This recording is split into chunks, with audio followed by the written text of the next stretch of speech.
the PowerPoint. Although now that I think about it, Sean, probably better that you put it up and I'll just have to ask you to scroll through it, okay? Not a problem. Because I only have my laptop here. Normally at home, I have my monitor and the laptop so I can, go between both. Okay. So I'll just ask you to scroll through it. Not a problem at all. No sign of David in the waiting room? I have not seen him yet.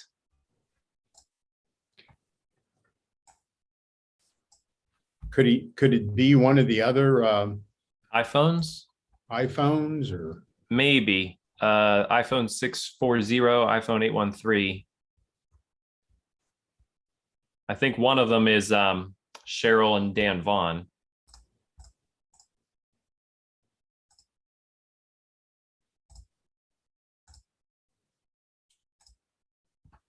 But I'm gonna email David while we're still waiting here. Okay, and we are live on social media now as we get ready for this evening's program. So good evening, Facebook and YouTube.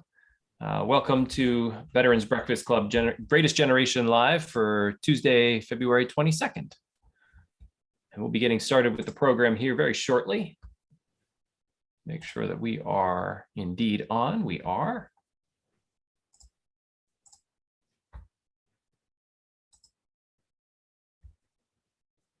There we are.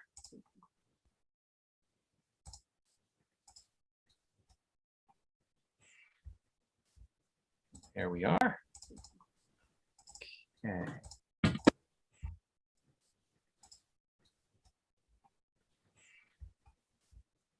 There we are. Okay.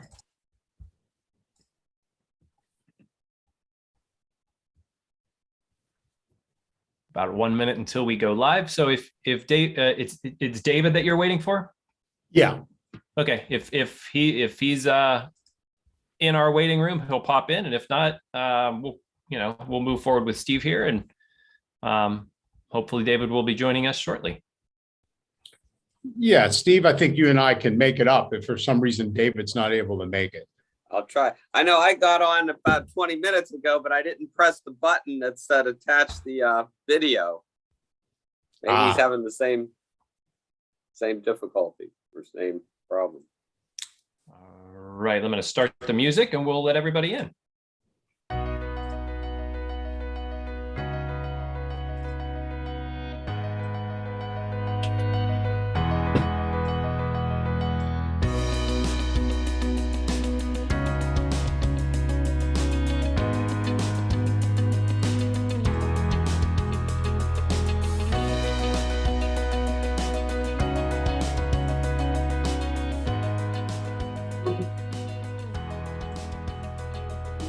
Good evening, everyone. Welcome to Veterans Breakfast Club for Tuesday, February 22nd, which is 2/22/22. So welcome to this evening's program. My name is Sean Holland, the Director of Programming with the Veterans Breakfast Club. For those of you who are joining us for the first time, we are a small nonprofit in Western PA whose mission is to create communities of listening around veterans and their stories to connect, educate, heal, and inspire. Tonight, we have a really wonderful program for you, Greatest Generation Live. I'll be handing it off to Glenn Flickinger here in just a sec. Glenn, how are you doing tonight? I'm excellent. Excellent. I've been in Florida for the past few weeks and suffering through 75, 80-degree weather. Don't rub it in. But someone's got to do it. Someone's got to do it. We've had 60 degrees here in Pittsburgh, so it's not too bad. But I want to share my screen here and show a couple of the upcoming programs that we have happening. Tonight is David Ulbrich, and we have it here as Stephen. Is it Taaffe? Steve? Did you go by Steve? Taaffe. Taaffe. Thank you for that correction. David is not yet with us in the room, but hopefully will be joining us shortly. We will definitely continue on with Steve, though. This is obviously a night of history for Marine Corps, which is sort of like a week of Marine Corps. Though last night we talked with the Army, 24th Infantry Regiment last night. tomorrow night, or tomorrow morning, I should say, tomorrow morning, Wednesday morning, we're going to be honoring the flag raising at Iwo Jima, but in a different way. It's sort of like honoring. We're going to be having this gentleman, Brent Westemeyer, on to talk about how one of the gentlemen in the picture was not the right one that they had reported. So we will be having he'll be talking about the real veteran who was part of that picture tomorrow morning at 9 a.m. Eastern time.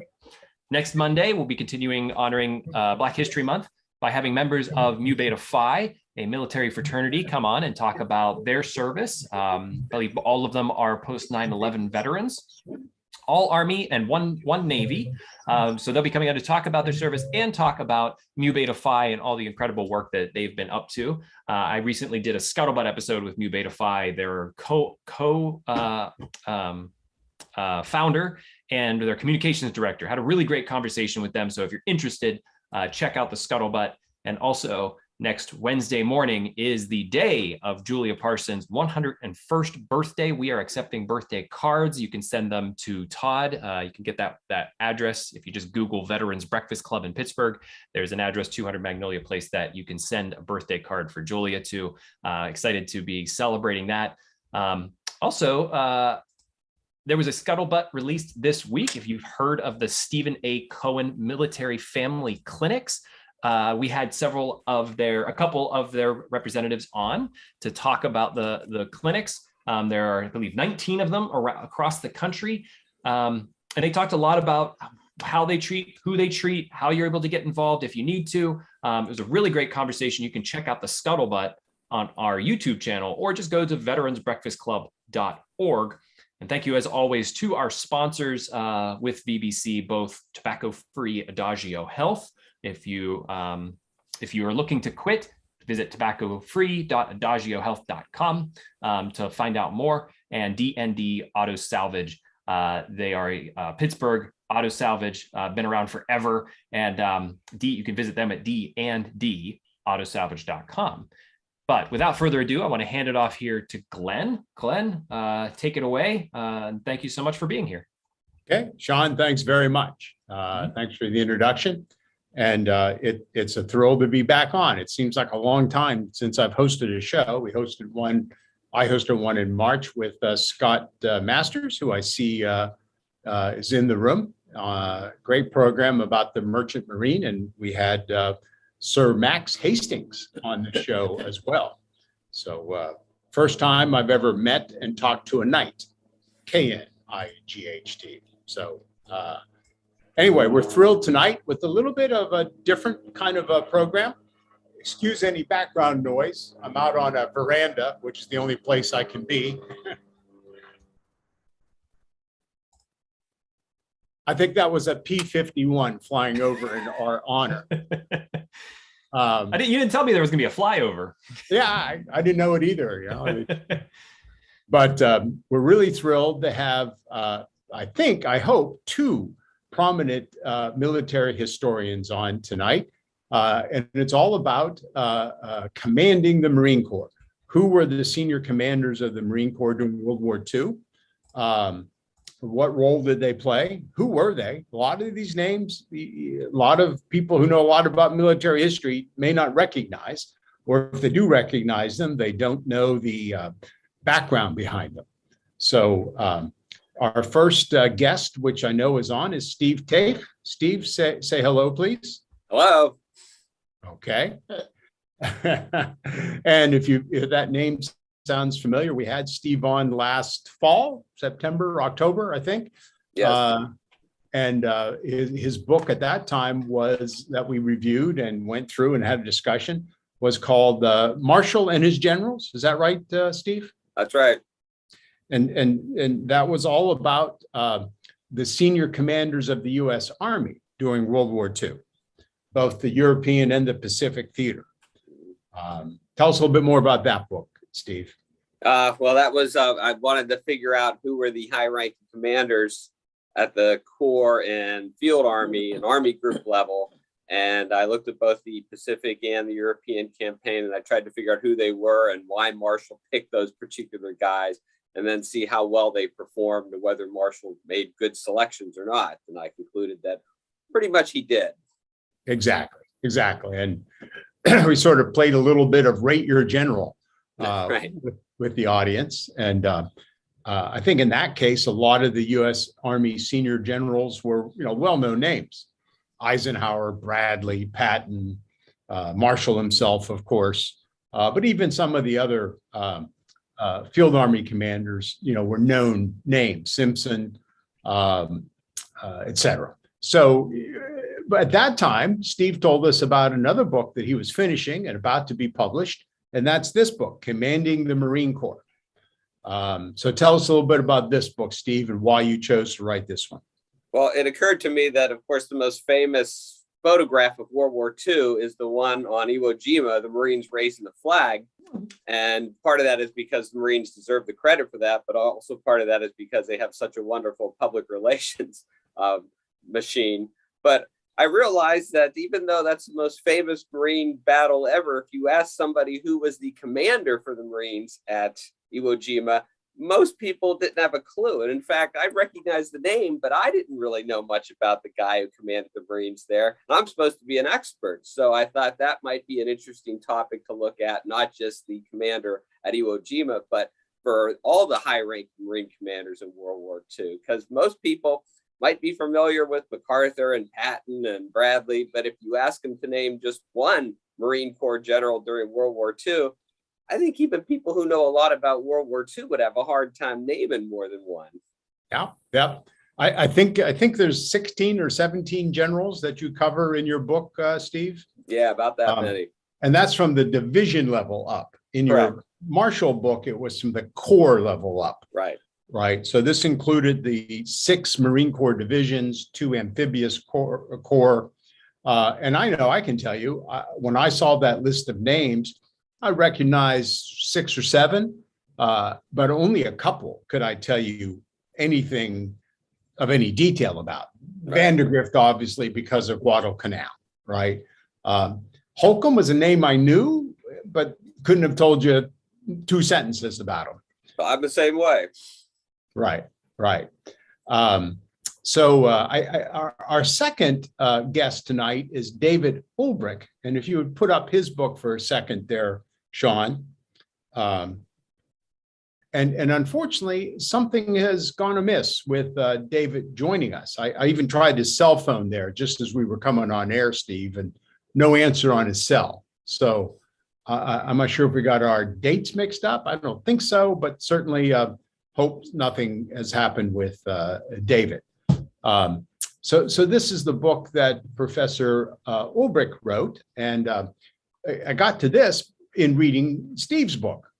And I realized, I don't know much about this guy, General Thomas Holcomb, and he sounds like a really interesting guy. So I ordered the book, and luckily it came to my doorstep the day before I left for Florida, and I read it down here and was fascinated by it. We got in touch with Professor Ulbrich, and he agreed to be on, and we've talked to him a couple times, and unfortunately, he's not with us tonight so far. Maybe he'll join in as we go into this. So Steve and I are just going to sort of make up part of this as we go on here. Steve, I hope you're good with that. I'll try. Okay. So Steve and I will get started. We'll kind of keep it for a little bit, the conversation between Steve and I. But as always, please put questions in the chat room or put your hand up. Sean will be watching for that, and we're happy to take questions in the process. Okay. So put up that first photograph I have there, if you would, Sean, on the PowerPoint. So I started this with, this is obviously a staged photo. It's Marines walking through the wheat field, not at the in the Civil War, but in World War I, at the Battle of Belleau Wood. And I put this up because I wanted to start with the Marine Corps performance in World War I.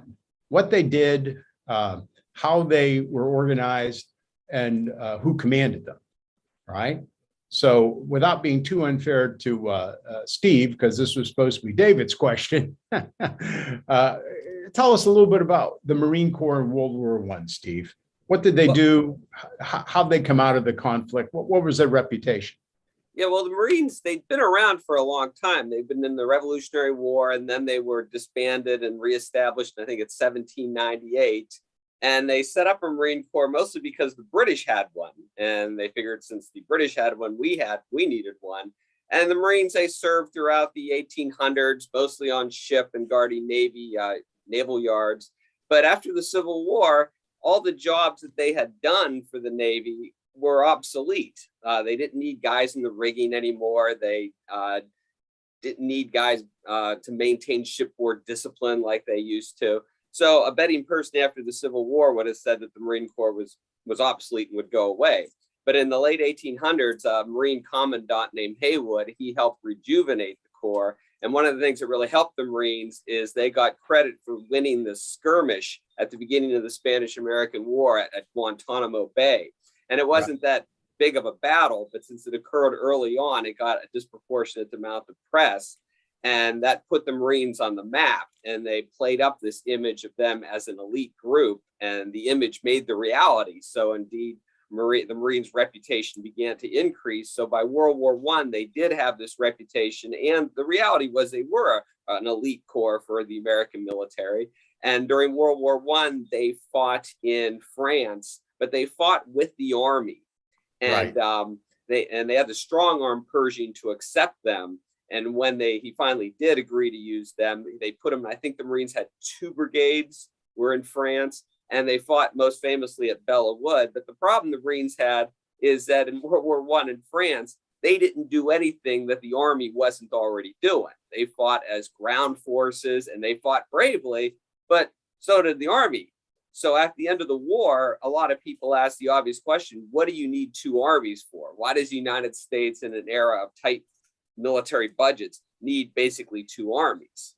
Right.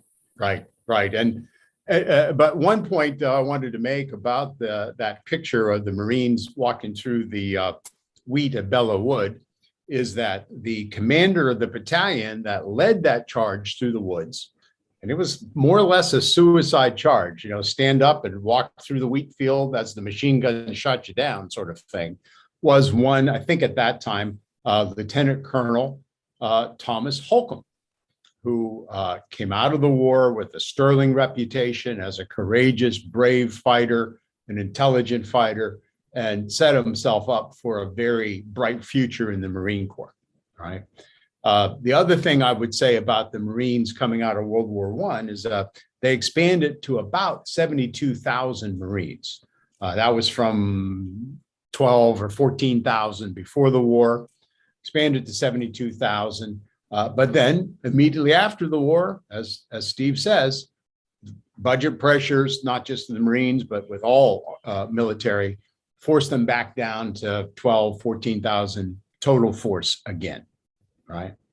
So they get to post-World War I, and they're searching for a mission. They really are not quite sure where what's their reason to be. Right. They had the glory, the reputation and the glory coming out of World War I. But again, why are they any different than the Army? And Steve, what do they latch on to?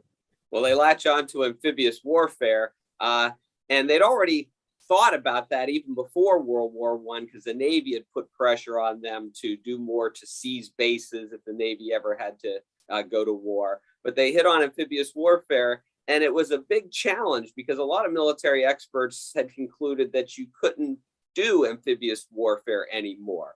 And the British experience at Gallipoli is usually the best reason why. The thinking was that the defenders could rush reinforcements to the beach much faster than the amphibious assault force could land on the beach. But the Marines picked up on this, and they decided that was as good of a mission as any, and it fit with what the Navy wanted. So they began working on it. In the 1920s, it's mostly theoretical because the Marines were busy occupying some of these Caribbean nations. But in the 1930s, they began to practice. And they are the guys who came up with the amphibious warfare doctrine that was used throughout World War II. Right. And Sean, if you'd put up the photos again, we'll go real quick through 2 or 3 of these. Okay, this is just a shot of what you thought of the Marine Corps in the 20s. This is in, I believe, Nicaragua. Might be Panama. I've forgotten. I don't have my notes in front of me. Next picture, Sean. This is what you normally thought of as the Marines. This is actually on an aircraft carrier in the early 30s. I believe it's the Lexington, back when they had gun turrets still on an aircraft carrier. Those were then taken off later. Next picture, Sean. And here they are, the very beginnings, the very crude sort of look at amphibious warfare. Next picture, Sean. Now here's a guessing game for anybody. All right.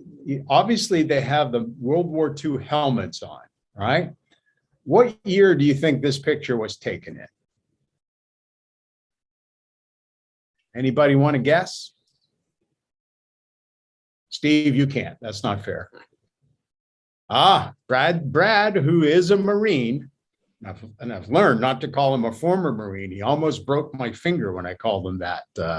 And that was breaking my finger over a Zoom call. I that is right, 1940, right? And look at that amphibious, in quote, boat, right? Having to jump over the front of the bow, jump over the side, right? This is before the Higgins boats, right, came into play. Next picture, Sean.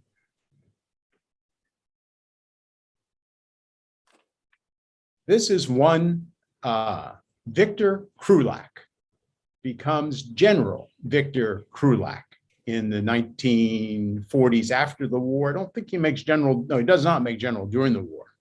And he becomes a very famous Marine. Steve, you want to tell the story about Victor Krulak and amphibious warfare? Well, Victor Krulak was a young officer before the war, and he worked closely with Holland Schmidt in developing amphibious war doctrine. And he's one of the guys who helped develop the landing craft with the descending ramp. And he got part of it from the Japanese used them. And I believe he also got part of it from watching Louisiana fishermen had some sort of ship that they used. But I know he got part of it from the Japanese, and the Marines embraced it and then began to develop the craft that they used throughout the war. Well, a little deeper on that is that he observed the Japanese with a bow ramp doing amphibious exercises in China in 1936, 37. He wrote it up. He sent it into the Marine Corps, and the Marine Corps logistics people said, "Hey, that's a great idea. What's it cost?" And since it cost more than $100, there wasn't much they could do about it. And it kind of just sat on the shelf until the 1940, 1941, when along with the other story, part of that story, as I understand it, Steve, they finally had the money to develop. The next picture, Sean. Whoop, that's Admiral Halsey awarding young captain, maybe lieutenant, there a medal in World War II. Next picture, Sean. Not sure. I don't remember. There we go.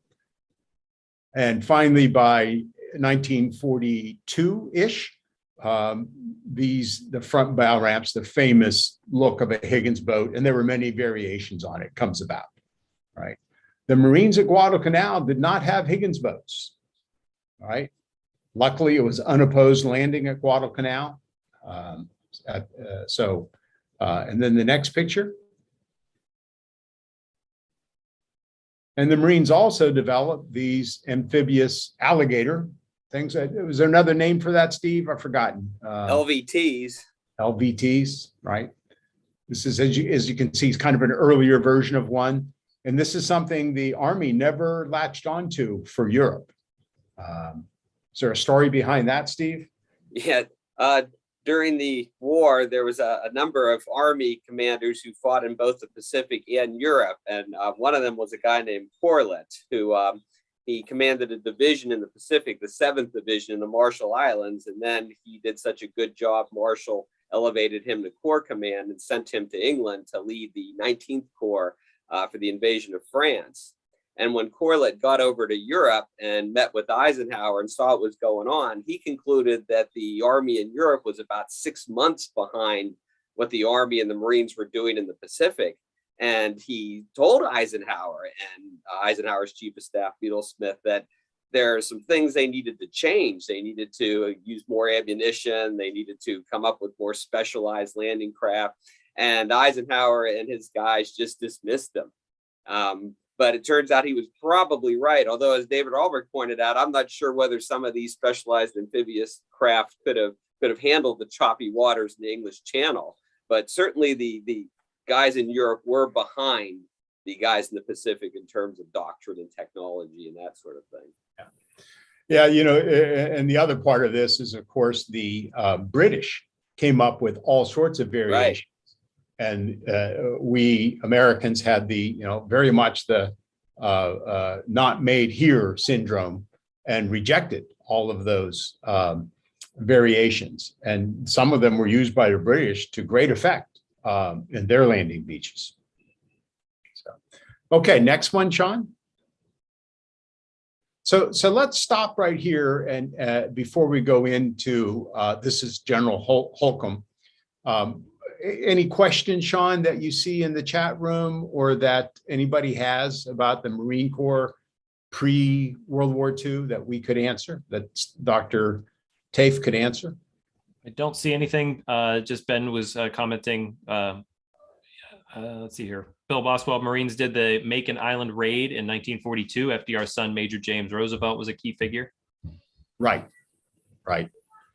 He was actually came out of the Marine Corps Reserve and served with great distinction in World War II.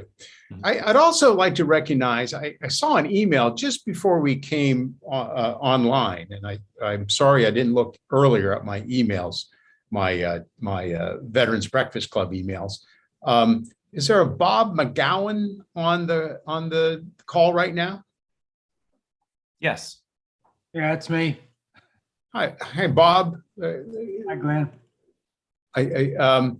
And Bob, you were going to bring on with yourself a friend. Is that Neil? I see Neil's iPhone. Is that Neil? That's on? Neil. He's on. Okay. And Neil, do we have a picture? Can you put your, or would you like to show us your face? He's on. It says phone. There he just took his cover he just off. took his hat off. Oh, yeah. Okay. There's another Neil. Okay. Yeah. Neil, could we ask you to unmute? Sean, could you help him unmute? 1 second. Let me find him. Sorry, we are in Neil's iPhone. No, it's his photo. I mean, it's a live picture of him. Neil, there we are. Yes, ask to unmute.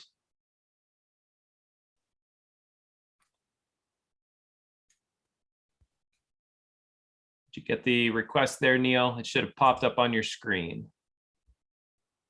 I'm unmuted there now. Yep, you're unmuted. Thank you, Neil, for being on, and thank you, Bob, for inviting Neil to be on. Sure. Okay. And as I understand it, Neil is a World War II Marine Corps veteran of the 6th Marine Division. Yes, that's quite true. I do have a question that I would like to pose to you. Great. Well, it's more a declaration rather than a question. I don't think we give enough credit to the U.S. Coast Guard for landing the 1st Marine Division on Guadalcanal. And as you know, they got one of their members got the Congressional Medal of Honor for saving a lot of Marine Corps lives. Okay. I don't know if your audience is aware of that. I personally was not aware of that. Steve, were you aware that the Coast Guard was involved at Guadalcanal? I was, but I don't know any of the details of it. Okay. Well, thank you, Neil. Neil, how many years young are you? 95, March 10th. So you must have joined the Marine Corps when you were like 12 years old. Yes, 17 and 10 days. 17 and 10 days. Ouch. And what year was that, sir? That would be 1944, March 10th. March 10th. March 20th, correction. And why did you choose to join at 17 in 1944? You obviously didn't have to. I've read too many adventure books by Jack London and this kind of thing. And of course, I had four brothers already, and they were going to Europe in the war. I had one that didn't make it back. But I think just I wanted to be different from being in the Army or Navy. And it was pretty much my goal to be a Marine based on the propaganda and Marine films and that kind of thing. Okay. Well, the only question is, did you get the girl that they promised you? I didn't even get a blue uniform. And Steve, the 6 Marines, I think I understand that they were at Okinawa, and Right. Neil served at Okinawa. Right. Okay. Under Lem Shepard. Yes, we should, the 6th Marines is in the 2nd Division. Marines means regiment. The 6th Marine Division was General Shepard, whom we had a lot of respect for. And you served in which regiment, sir? I served in the 29th Marines. 29th Marines, part of the 6th Marine Division. Yes, it's the triangular division. 3 regiments make one division. Right. So, we're honored to have you on, obviously, Neil. But one of the questions I wanted to ask, and Steve, I'm sure you might have one, as a 17, 18-year-old Marine in combat there in Okinawa, were you even aware of the names of the senior commanders like Shepard and Geiger and others?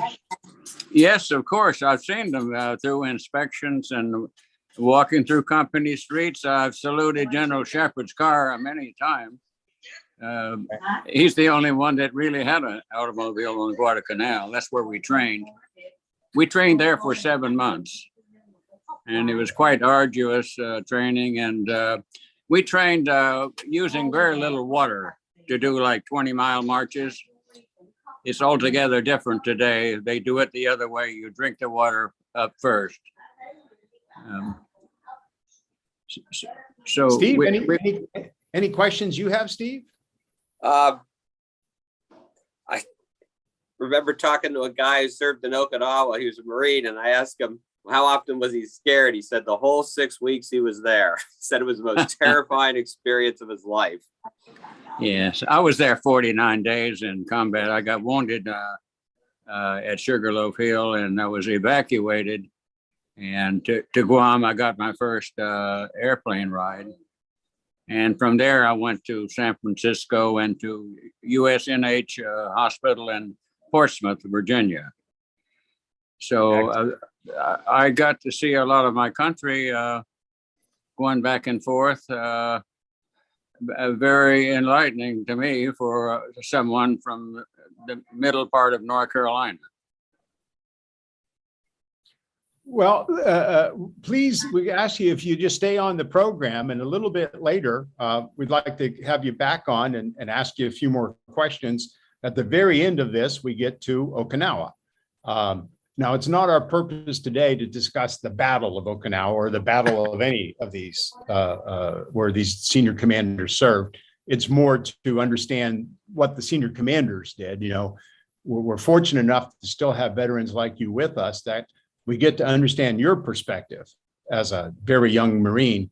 But we were trying to understand the perspective of these men who were in their 50s and 60s at the time, and obviously have been long gone. So yes. Please stay, and I'd like to, if we can make further contact with you, perhaps in April, we could do a program with you on Okinawa.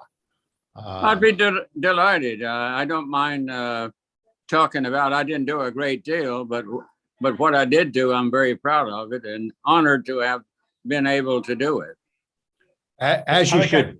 Glenn, if I could chime in real quick. Henry Shepke, who is on our program, Neil. Henry's a young follower of VBC and usually likes to connect with veterans to obtain a signature or some sort of, he has a lot of signatures of many, many different veterans. Is there a way that Henry can contact you to get your autograph? Well, I've never been asked that before, but yes, I suppose that I could give him my email address. Would that be appropriate? Sure. If you want to, you could either put it here in the chat directly to me, or if you don't mind saying it out loud. I can give the audible. I don't mind. It's Go Fast Slowly 27 Go Fast Slowly 27 at gmail.com. gmail.com. All right, Henry, hopefully you got that. Go Fast Slowly 27 at gmail.com. Thank you so much, Neil. And Henry, I'm sure you'll hear from him. He's always very honored to reach out to our nation's veterans. Yeah. Thank you. I love the email address, Neil. Let's get back to our PowerPoint, and thank you so much, Neil, but hold tight. We'll come back to you towards the end of the program here. So if you'd put up that picture of General Holcomb again, we'll get into what happens to the Marine Corps. So this is actually a picture of General Holcomb in 1942. He's already a 2-star. He was a brigadier general, I think, when he became head of the Marines in 1936.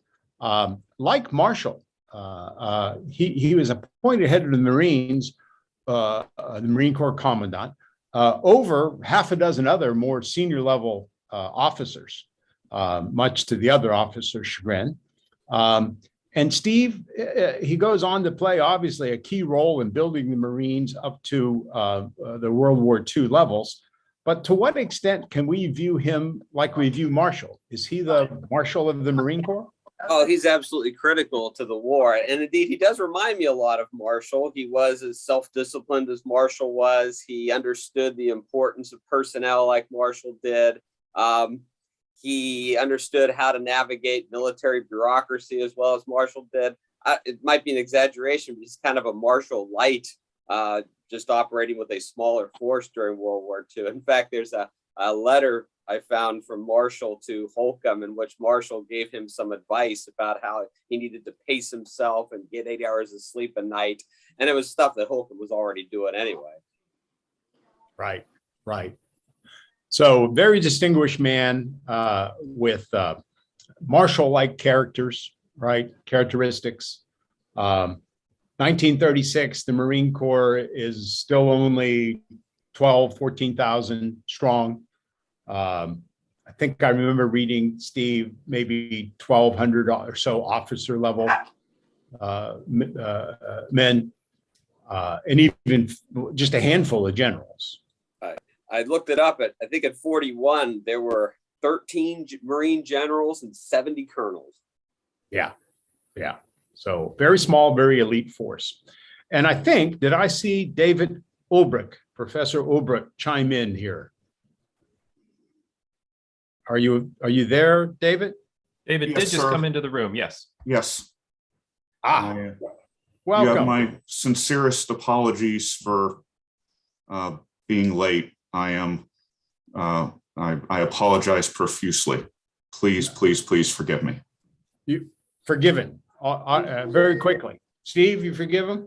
Yeah. Yeah. Steve forgives you. I forgive you. Anybody on this call, things happen, as they say.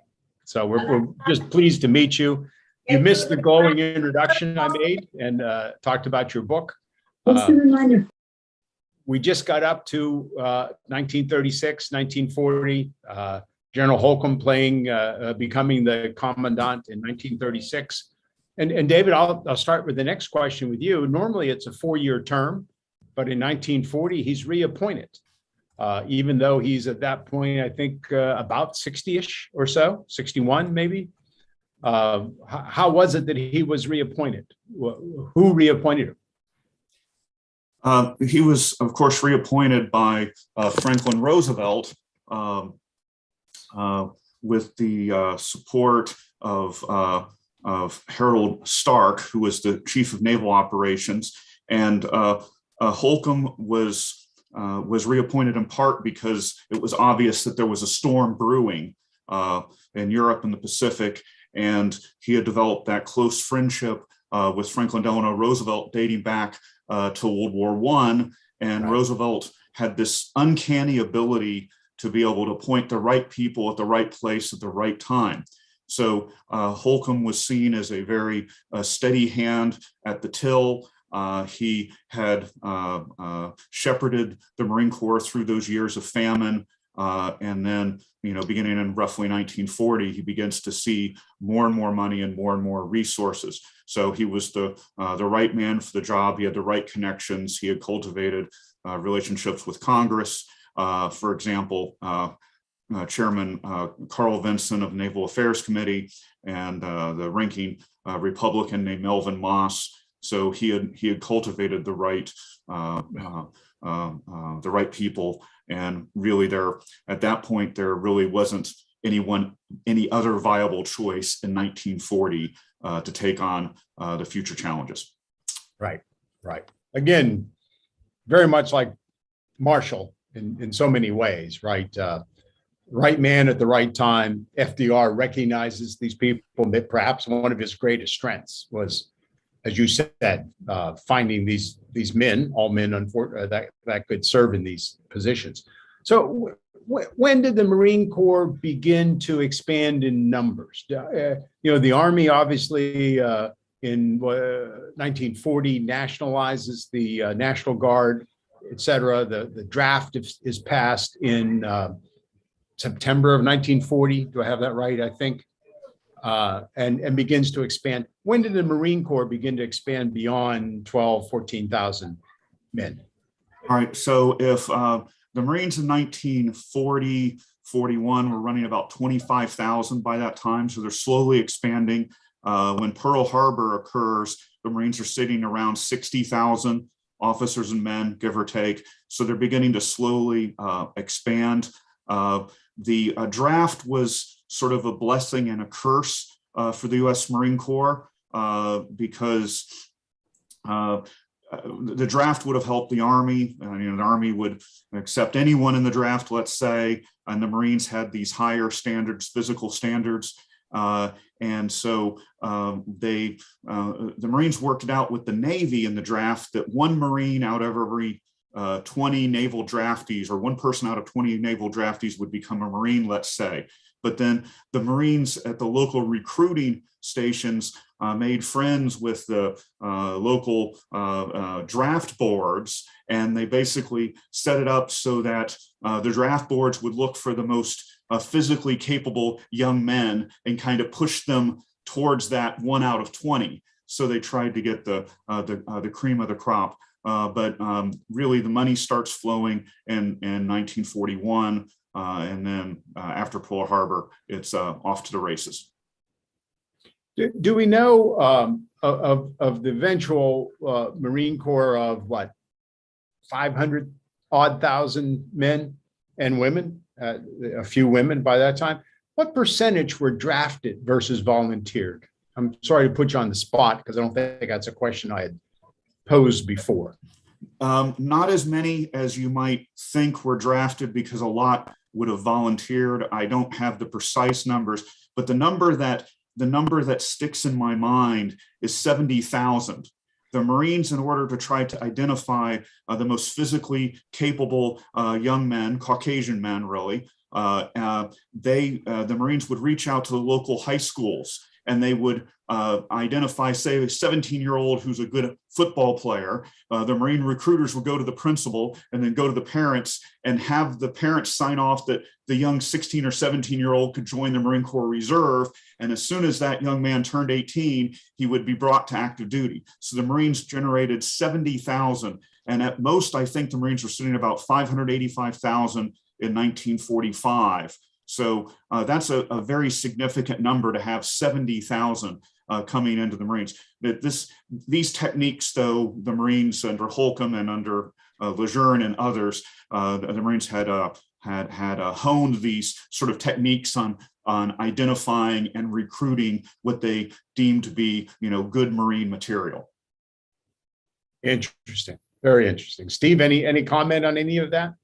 Yeah, particularly later in the war, the Marines had to use all sorts of subterfuge to try to get men and make sure the Army didn't find out about it. The Marine Reserve was one great way where they encouraged these kids, the 17, to sign up with the Marine Reserve. Then when they're 18, instead of being eligible to be drafted into the Army, they go to the Marines. That's just one of several things that they did. Yeah. Okay.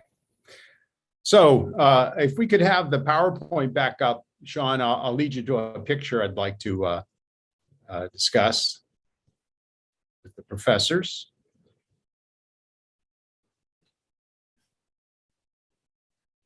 So jump 2 or 3, I believe, Sean. Well, actually, wait right there. Okay. Back up 1.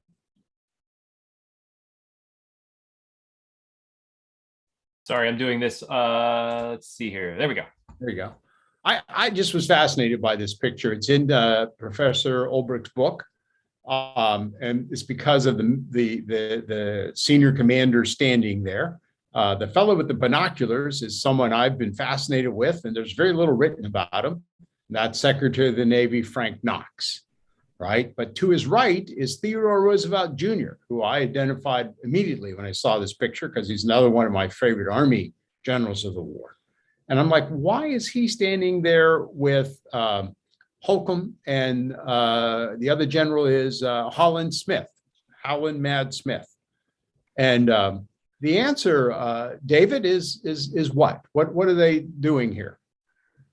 They're conducting a joint training exercises at New River, North Carolina in July of 1941. So moving left to right is Howling Matt Smith, then Holcomb, then Knox, then Teddy Roosevelt Jr., then Colonel Teddy Roosevelt Jr.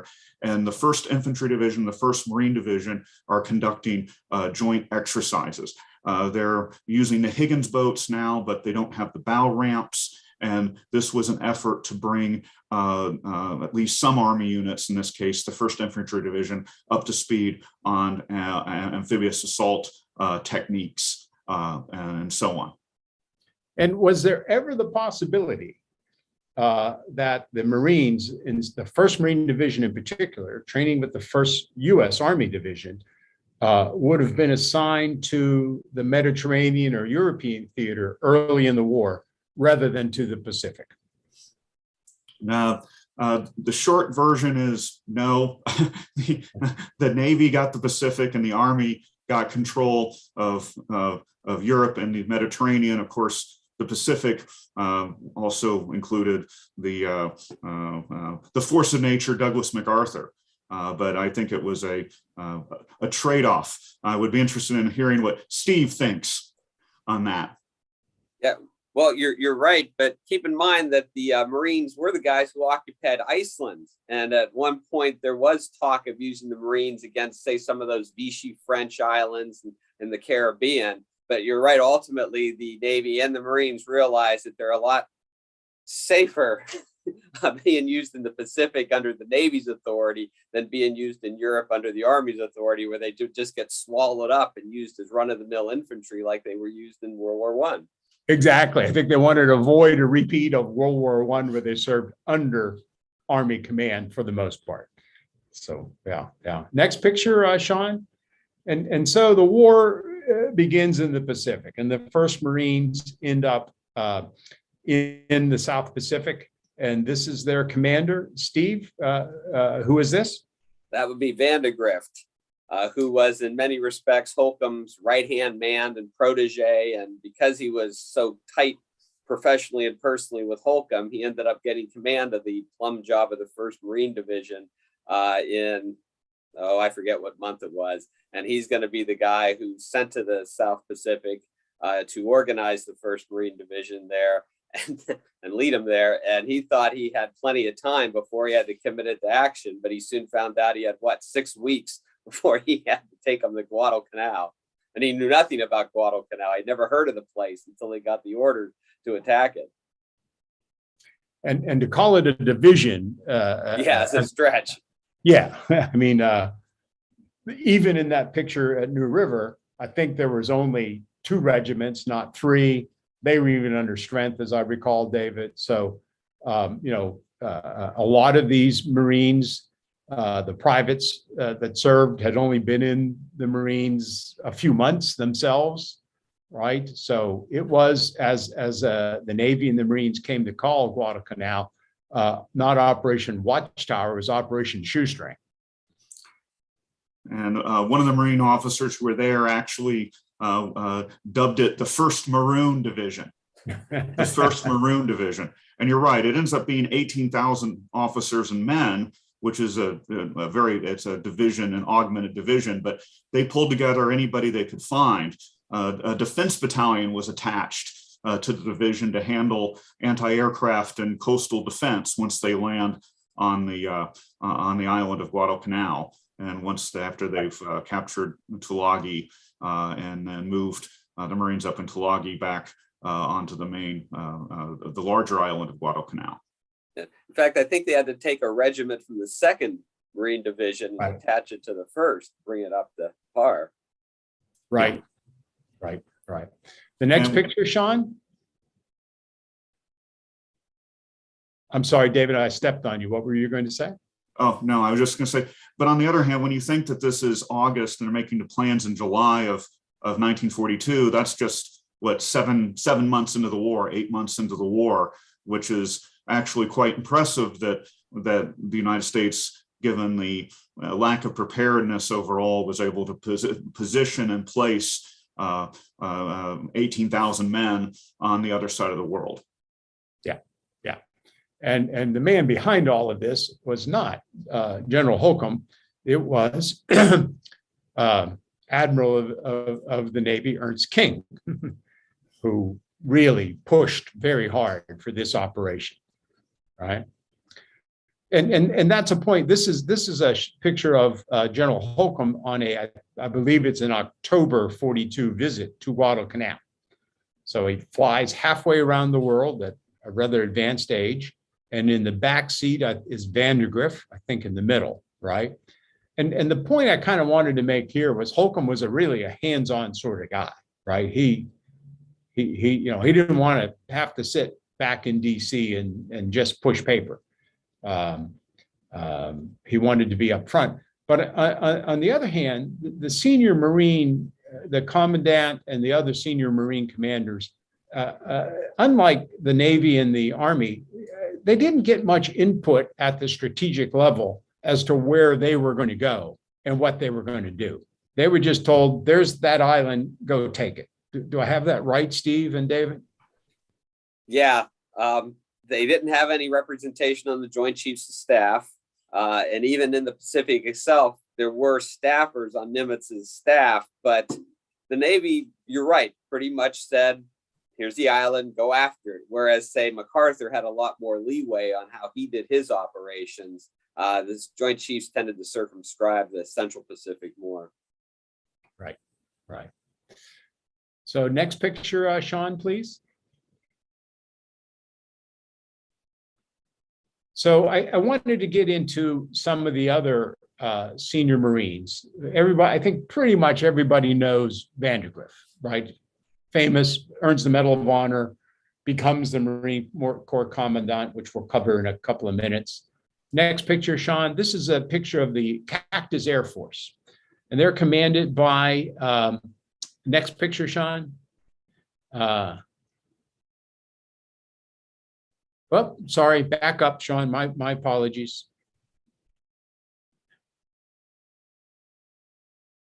One General Geiger. And Geiger comes to Guadalcanal in what capacity, Steve? Geiger started out as a lawyer when he was young, switched over to the Marines, eventually entered into Marine aviation, and he was put in charge of the Cactus Air Force, the Marine aviation on Guadalcanal, and was one of several high-ranking officers who became important because they served with Vandergrift at Guadalcanal, and he did a great job, and that put him in the spotlight and set him on the road to eventually becoming Corps Commander for the Marines in the Pacific. Which was kind of on the face of it a little bit odd. Here's an airman, air guy, and he becomes really, as we'll cover in a little bit, one of the most senior, most successful senior Marine commanders of the war. Just a very, very capable man, and an intelligent man. Not a very personable man, though. No. I'm not sure personable and senior Marine commanders like came together in many of these times from my reading. Not with Geiger. Not with Geiger. Not with the next guy we're going to talk about is General William Rupertos. I have that last name correct? Your guess is as good as mine. And what was his background? What's his story, Steve?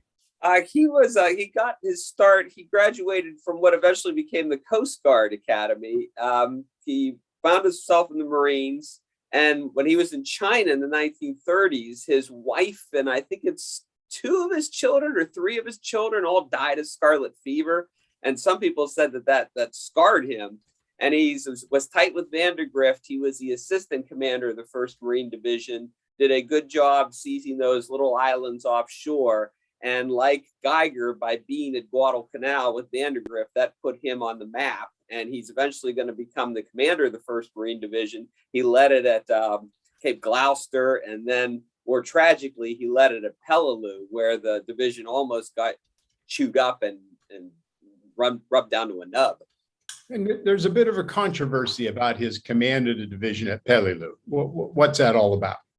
Peleliu is an island that some people think the Marines never should have attacked, that it was superfluous, but the 1st Marine Division was assigned to take it, and he kept the division there, even though it was suffering huge casualties, and he didn't ask for help from the Army. There was an Army division, the 81st Division, that was available to help the 1st Marine Division, but Rupertos didn't like working with the Army. He learned at Cape Gloucester that those guys were tough to deal with. So he tried to finish the battle off with just his division instead of calling for help. And by the time they pulled the Marines out of Peleliu, that division was it was a mess. It had been just chewed up. It took months to get it ready for the Okinawa operation. Right. And what happens to Rupertos after that? Rupertos, he'd been tight with Vandergrift, and he had predicted that the Peleliu operation would be short and sweet, and there might be some fighting, but it'd be over with pretty quickly. But he came under a lot of criticism in the Corps. But it doesn't seem like Vandergrift realized how many mistakes Rupertos had made there. So he ended up going back to Washington, and he wanted to become the commander of Marine Corps schools, and Vandergrift was amenable to that. But then they discovered he had heart problems. And even then, Vandergrift still was willing to give him the job. But in early 45, he had a heart attack in a Washington restaurant and died. Oh, okay. He's also the guy who came up with that Marine creed. This is my rifle. There are many of them, but this one is mine. That's is that right? Yeah. Oh, yeah. Back to the PowerPoint, Sean, there's a great picture of him shaking hands with Chesty Puller. That I just love the picture. I love the picture of Chesty Puller. I believe I have that. Hold on 1 second. And there we are. Is that it? That's it. That's it. And, you know, I think until I saw this picture, I always wondered why they called him Chesty Puller. And now I think I get it. Not a huge man, but a very big chest. And this was on Okinawa. Chesty Puller was in charge of the, which Marine regiment, Steve? I believe it's the 1st. 1st Marines, famous 1st Marines. And they're the regiment that is chewed up worse than any of the other regiments. At Peleliu, certainly. At Peleliu, yeah. Yeah, okay. Okay, next picture, Sean. We get into another Marine Corps general we want to talk about. This is General Clifton Cates. Do I have that name right, David and Steve? Yeah. And what's his background and story? Cates, I don't remember his background, where he's from, but he had a reputation of being one of the nicest guys in the Marine Corps. Almost everybody liked him. He was a great dresser. He was a nice guy. And he was at Guadalcanal. He commanded one of the regiments there, and he became one of that Guadalcanal gang that ended up rising through the Marine Corps. He did such a good job there that Vandergrift was at Holcomb. One of the two put him in charge of the 4th Marine Division. and he did a fine job at Iwo Jima, and eventually he became the commandant after World War II. Right. So, as Vandergrift takes over in January 1 of 1944, it seemed like to some extent Vandergrift was promoting many of the men who served under him at Guadalcanal. How correct is that? It is very correct. I think the other thing you need to remember is that Kate's connection with Holcomb, for example, goes all the way back to the 6th Marine Regiment during World War I. He was at the Battle of Belleau Wood. He was at the village of Baroche. And so he had seen, combat in the wheat field and so on, and Belleau Wood with Holcomb and the 2-6 and the other Marine units. So he had that long-standing relationship with Holcomb. And then when you add that to his experiences, of course, in Guadalcanal, that's a great combination. There's several cliques in the Marines. There was the China Marines clique. There was also the 2nd Division clique, because the 2 Marine brigades were part of the U.S. Army 2nd Division, and so that's a clique. And so Kate's is part or was part of a couple of different influential groups, and he did receive the Croix de Guerre and so on, that garnered a lot of attention. Then, of course, he earned every bit of it at Belleau Wood and at Guadalcanal. Yeah. He was wounded so often in World War I. Wasn't his nickname Lucky? Yes. Yeah. And we are talking about a very small fraternity of men, right? 100 or so men that from World War I through the beginnings of World War II all knew each other very well, because it was a small group of men. And was that a good thing or a bad thing that they knew each other so well, that Holcomb and then Vandergrift had known these men for 15, 20 plus years? You want to start, David? Yeah, I think I think it's a good thing, because familiarity would have included friendship, would have included mutual respect.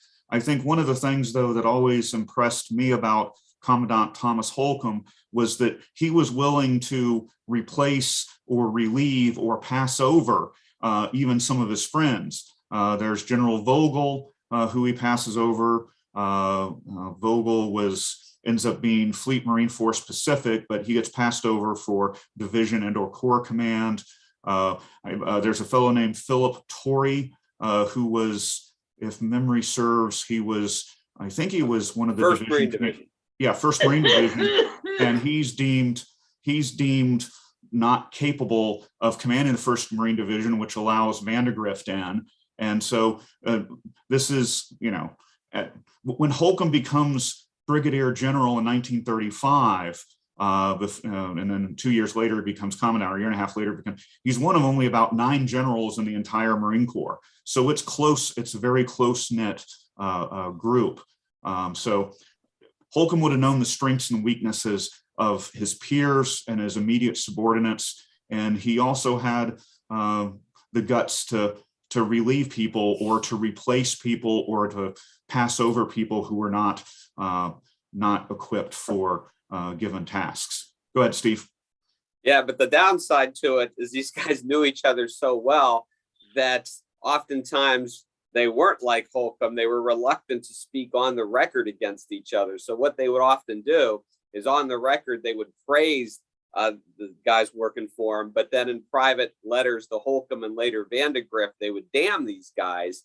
And both Holcomb and Vandergrift got very frustrated with this. They said, look, if you want to get rid of a guy, you have to say why officially. You can't just tell me unofficially that he's not doing a good job, but then officially say he's doing fine and expect me to relieve him. That's way too arbitrary and unfair. So it cuts both ways. Yes. And for the most part, given the time constraints, we're talking about those Marine senior commanders who were very successful during the war here.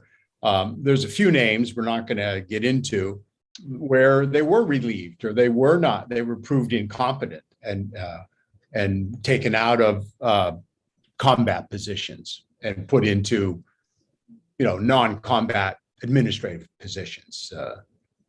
Steve, a couple of those names. Yeah, Vogel would be one. Leroy Hunt would be another. But it's interesting, and Barrett would be one. What's interesting though is when a Marine general failed at that level, usually it wasn't on the battlefield. It was in preparation for these operations, which required incredible coordination and logistical ability. And that's where Vogel failed, for example. The guy was a corps commander in the South Pacific. He just couldn't get it all together. Marsden was a little the same way when he commanded the 2nd Marine Division. So to find a guy who failed on the battlefield at that level, I can't think of any right off the top of my head. There might be somebody, but certainly no division commander failed on the battlefield. They screwed up before that. Okay. And if we go next to one of my favorite Marine Corps generals is General Howlin Smith. And Sean, if you could put up the PowerPoint, we've got a shot of him. Next picture there. There he is. Now, this name is well known, I think, by most military historians and hobbyists like me. Tell us a little bit about Howlin Smith. Did he deserve that name, Steve?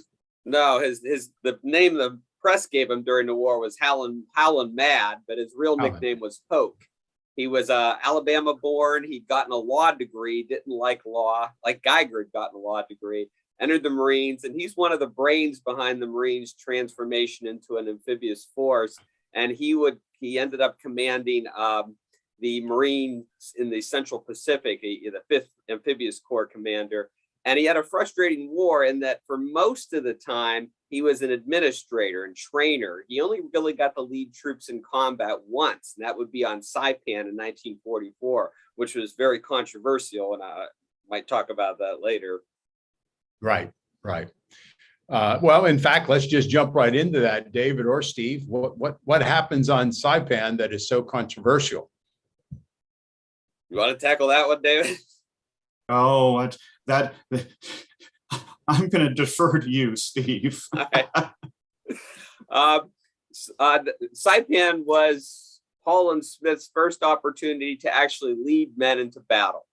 And he had a corps, and the corps contained a couple Marine divisions and an Army division, 27th Infantry Division, built out of the New York National Guard. And the commander of that Army division was a guy named Ralph Smith.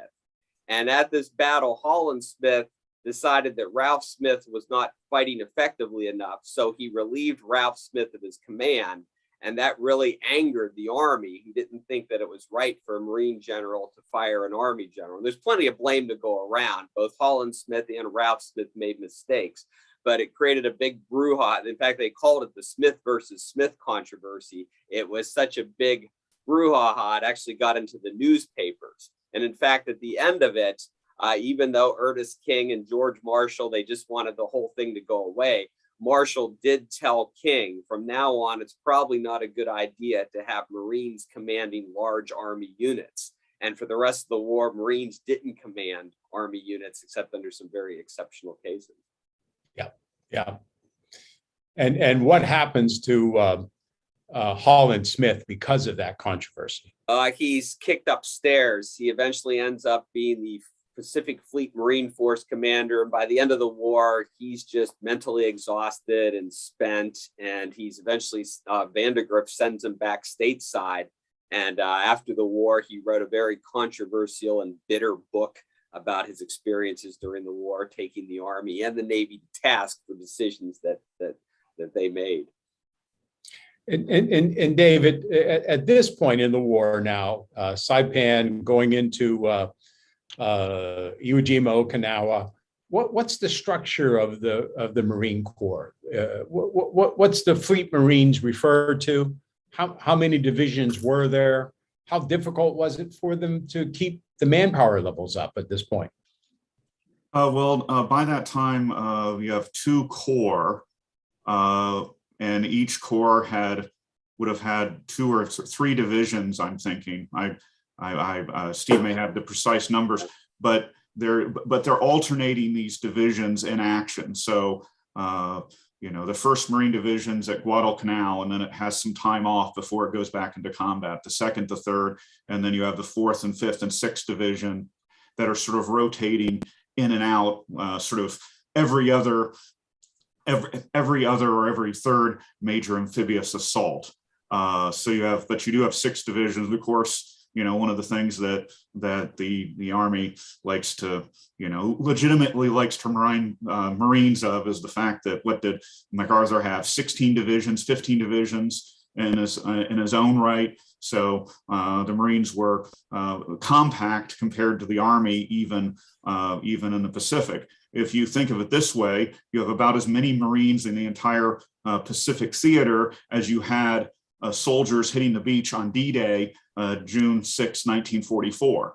About the same number of combat troops at any given time.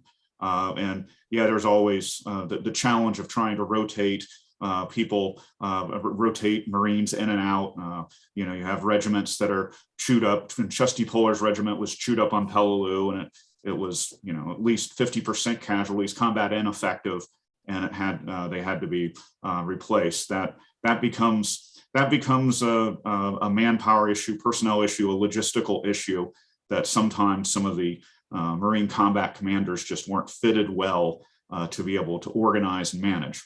Steve? Yeah, you're absolutely right. And by the end of the war, the Marines, they're just running out of men. Vandegrift couldn't persuade the Secretary of the Navy to call for more higher draft call. By now, the public's complaining they want the soldiers sent home since Germany had surrendered. And some of the stuff I read, if there had been an invasion of Japan, the Marines probably would have had to have broken up one of their six divisions to flesh out the last ones because they'd suffered such horrendous casualties at Iwo Jima and Okinawa.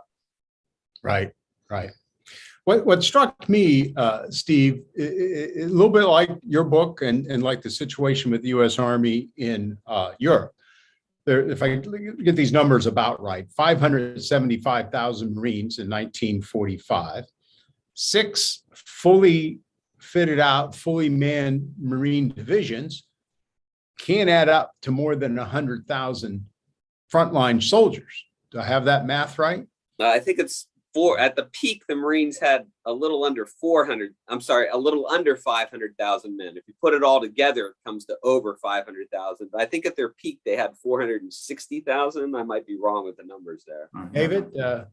Yeah, 500,000 is what's sitting in my mind, but it's. My point is, like the Army, though, you have 100,000 frontline combat Marines, but you have 500,000 Marines. Where's the other 400,000? Well, the answer, same like the Army, is supplies, logistics, specialty battalions, et cetera, administrative, et cetera, et cetera. Elaborate on that for me a bit, Steve, because you make the point in both of your books about well, particularly with the Marines early in the war, Roosevelt and the Navy pressured the Marines to develop all these specialized units, Raider battalions, parachute battalions. I think they're called defense battalions that just ate up a lot of men and didn't really contribute much compared to a regular division. And so by the time Vandegrift became commandant, there's a consensus in the Marines that we need to break these units up and send them to the divisions that do most of the fighting and dying. And they're pretty successful at doing that. And that's the only reason why the Marines were able to field 6 divisions, because they built at least 2 of those divisions out of these miscellaneous Raider and defense battalions. And that's what enabled one of the reasons why they're able to get up to 6 divisions. Right. So, okay, let's jump to the last couple of battles of the war and who's in command. So you mentioned one time early on, Steve, you find out who's in command at Iwo Jima of the Marines, and it's a name that's hardly known to anybody. Who was in command? Harry Schmidt. Harry Schmidt. Harry Schmidt was a Nebraskan, and he'd had a rather conventional career in the Marines. He'd been assistant commandant. He's a kind of somebody once compared him to a stereotypical Dutchman, a kind of staid personality, but he was competent enough. He wasn't a glamorous guy, and he performed okay at Iwo Jima. He doesn't get much glory because there's not all that much you can do tactically really than keep ordering your guys forward with as much firepower to back them up as you can get. And there's 3 Marine divisions under him at Iwo Jima, right? That's the 3rd, 4th, and 5th, right? 4th and 5th. And who are the commanders of those divisions at this point? The 3rd was commanded by a guy named Erskine, and it only had 2 regiments on Iwo Jima, and that's one of the big controversies, whether they should have committed that last regiment instead of keeping it in reserve. The 4th was commanded by Clifton Cates, the guy whose nickname was Lucky, and the 5th was commanded by a guy named Keller Rocky. And he was this was the first time he'd led men in combat, but the division itself was full of all these ex-raiders and paratroopers. So it was a veteran division. And it's a good thing that these guys all had so much experience, combat experience from top to bottom, because it was such a brutal battle. And their performance level at Iwo Jima, Steve? As time went on, it just deteriorated. More Americans fell at Iwo Jima than Japanese. It's the only time in the Pacific counteroffensive where American casualties exceeded the Japanese casualties. And by the end of the battle, the Marines are just scouring the rear areas to just haul people off and put them in those rifle companies because they're running out of men. Yeah. But again, these Marine generals are sort of stuck with what they got. Not much flexibility in terms of how to maneuver, how to advance, et cetera, et cetera. They're just, again, pointed, there's that island, you guys go take it. And even when they get on the island, it's essentially mostly forward assaults backed by as much firepower as you can get. And if I can jump in, I also think we need to account for, though, that just like the Marines were learning amphibious assault over time, Tarawa is a tiny, narrow island. So, there's not a lot of reserve. There's not a lot of space for counterattacks by the Japanese. When you get to Peleliu and certainly Iwo Jima and obviously Okinawa, the Japanese have learned that it doesn't make any sense to try to stop the Americans at the water's edge. They withdraw and create, overlapping fields of fire and dig tunnels and create these catacomb-style defensive systems that are, virtually impossible to crack quickly.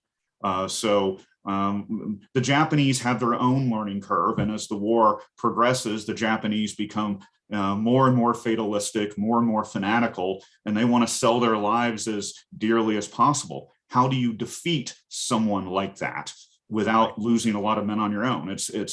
It becomes a technical term I like to use, a slobber knocker. Yeah, he's absolutely right. And indeed, even during Iwo Jima, some of those Marines acknowledged that whoever the Japanese commander was operating at a whole different level. Yeah. Which brings us now to the last, but certainly not the least, battle of the war, Okinawa. Well-known battle. We have the 1st Marine Division, the 6th Marine Division. Was there another one, Steve, at Okinawa? The 2nd one was in reserve, but it wasn't committed. And who's in charge of these divisions, and who's in charge of all the Marines on Okinawa? The 1st Division was commanded by De Vallee, who's Puerto Rican-born guy. The 6th was commanded by Lem Shepard, and they were both part of the 3rd Amphibious Corps, which was Roy Geiger's. He is the ex-airman that fought there. And the overall commander was the 10th Army commander, was an Army general named Buckner. And Buckner was killed towards the end of the battle. And for a short learned about it, made sure he sent an Army commander to take over. But that just shows you how much respect people had for Geiger, that the Army guys there were happy to have him take over for temporarily. Brief, glorious moment of a Marine being in charge, in command of a field army. Right. Last a week or 10 days before, something like that. Before one of my favorite World War II Army generals comes into charge, and that's Stilwell, which his command lasts in combat a week or so. Right. So, yeah. And how do we sum up Marine Corps senior commander performance in World War II in the Pacific? David, you first, and then Steve.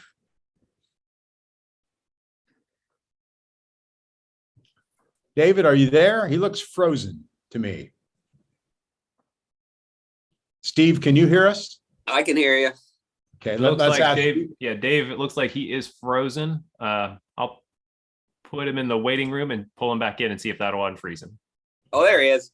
Yep, Oh, there you go. here I am. Did you hear my final question here, David? How would you sum up the performance of the senior Marine Corps commanders, those 17, 18 men who served in those positions in the Pacific in World War II? Can everyone hear me okay? I believe so, yeah. All right, good, Yes. good.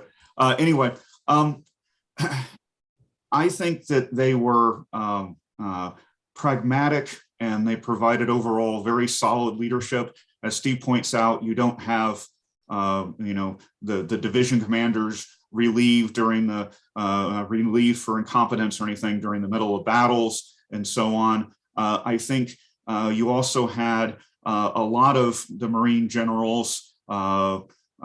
People also had experience in the interwar years in Haiti and Nicaragua and the Dominican Republic. So they had more experience in their background than some others in the US military in terms of jungle and tropical warfare.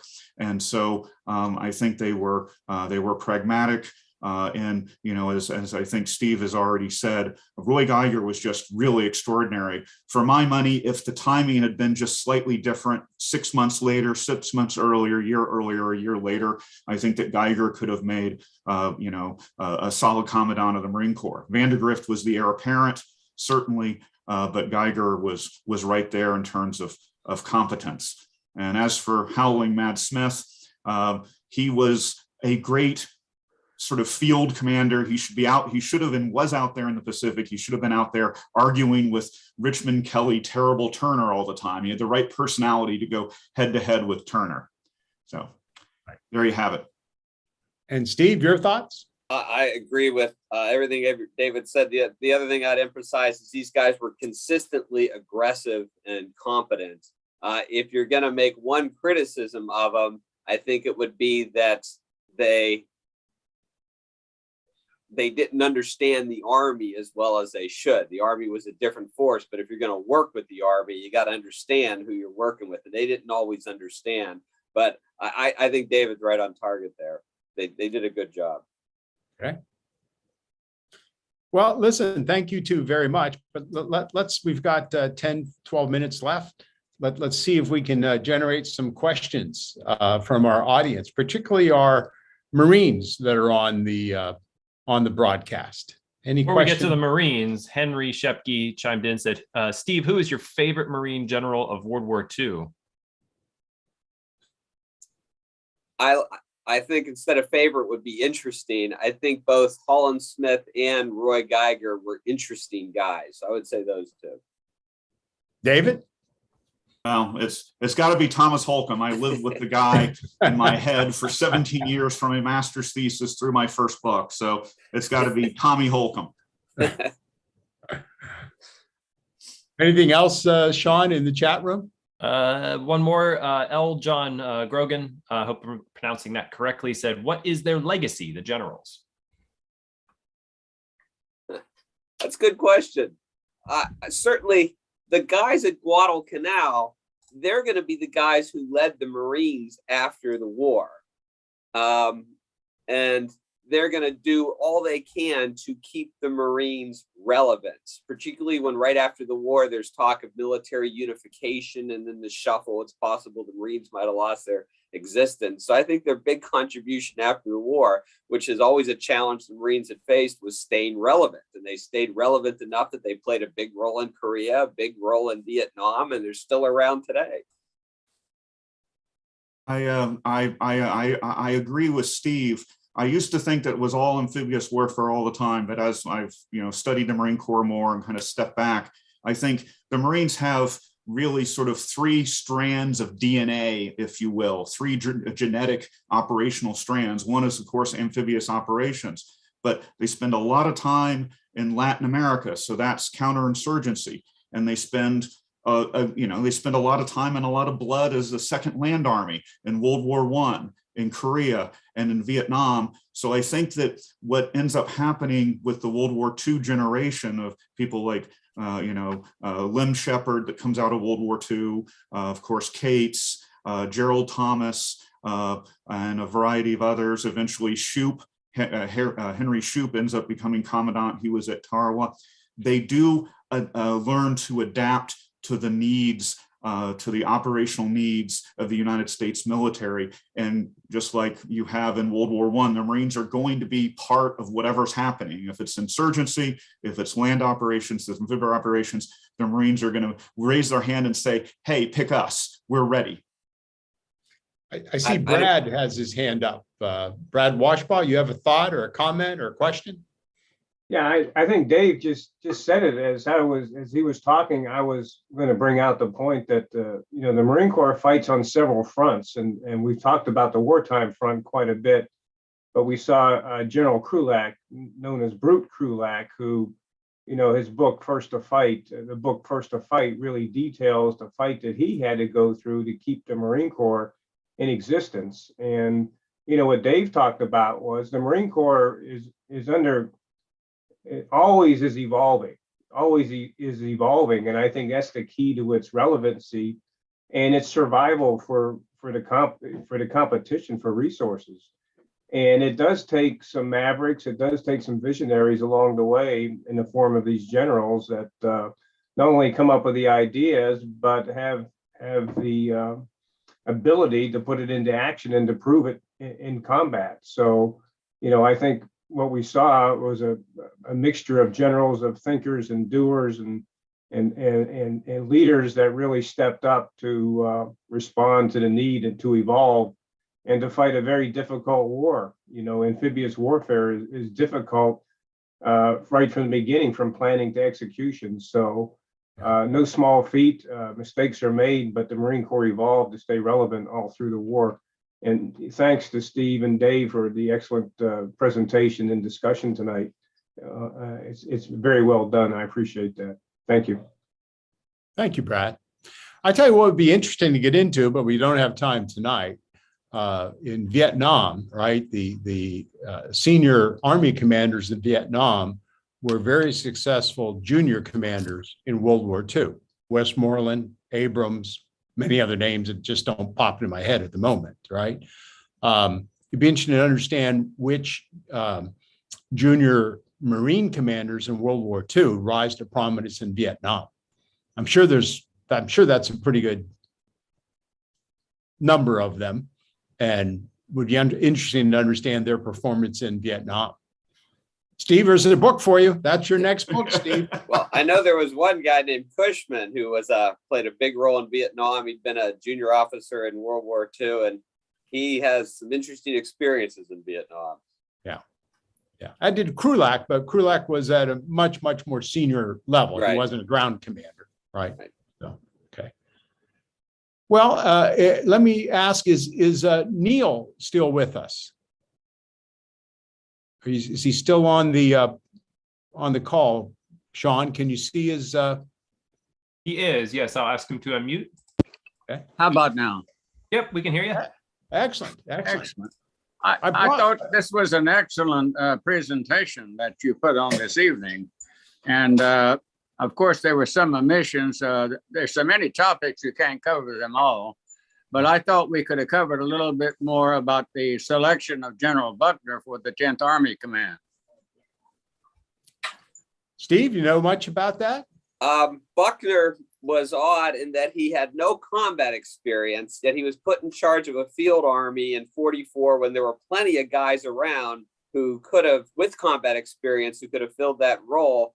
But he spent the war training troops, and Marshall felt that he deserved an opportunity to have field army command. But the thing that really got him there is when he was put in charge of a committee to investigate the whole Smith versus Smith thing. And he understood what Chester Nimitz wanted, which was the whole issue to go away. So he issued a very bland report that won Nimitz's regard. So when Nimitz had to pick a commander of the 10th Army, he picked Buckner. And he wasn't going to pick a Marine because he knew that George Marshall didn't want Marines leading large Army units anymore. He had such an interesting name, right? Simon Bolivar Buckner. Where'd that come from? His dad was the Confederate commander at Fort Donelson during the Civil War.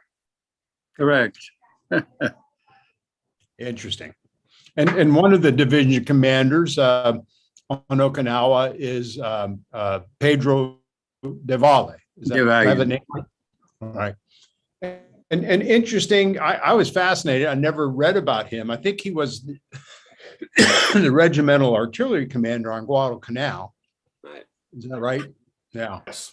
And he's of Puerto Rican descent, which the Marine Corps was not the most progressive liberal, as of course neither was the Army in the 1930s and 40s. So I was just fascinated that a man of Puerto Rican descent rose to such a highly successful level in the Marines.